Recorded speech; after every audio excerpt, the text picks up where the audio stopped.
கம்மியா தான் இருக்கு. இப்பதான் இவன் சொல்றான், சரி நீ அதை பத்தி கவலைப்படாத ஆண்ட்ராய்டு 18, ஏன்னா அவனோட பவர் லெவலை நான் ஸ்கேன் பண்ணிட்டேன், அவன் ஒன்னும் என் அளவுக்கு பவர்ஃபுல் இல்ல, அவனை நான் ஈஸியாவே தடுத்துற முடியும், நீ இப்போ ஓபன் பண்ணு அப்படின்னு சொல்ல உடனே நம்ம 18 என்ன பண்றா, இங்கே இருந்து ஓபன் பண்ண போறாங்க. அப்படியே போக நம்ம ஜெரோ உடனே என்ன சொல்றாரு, வேணா 18 அதை பண்ணாதன்னு சொல்லி மறுபடி சொல்லிக்கிட்டு இருக்க. என்ன நினைச்சானோ தெரியலங்க நம்ம ஆண்ட்ராய்டு 17. பின்னாடி இருந்து நம்ம டாக்டர் ஜெரோவோட முதுகுல ஒரு சொருகு சொருகி இங்கே இருந்து தூக்குறாங்க. அப்பயுமே சொல்றான், உங்க எல்லாரையும் உருவாக்குனது நான் தான், உங்களோட கிரியேட்டர் நான் தான், ஆனா எனக்கே இப்படி துரோகம் பண்ணிட்டீங்களான்னு சொல்லிட்டு இருக்க. உடனே நம்ம 17 இங்கே இருந்து பறந்து நம்ம டாக்டர் ஜெரோவோட தலையை ஒரு உதப்பான் பாருங்க, அவரோட தலை அப்படியே கைட்டிக்கிட்டு தனியா பறந்து வந்து விழுகுதுங்க.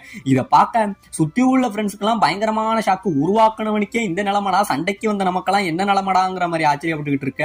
இந்த பக்கம் அவன் தலை தனியா விழுந்தது பார்த்தீங்களா.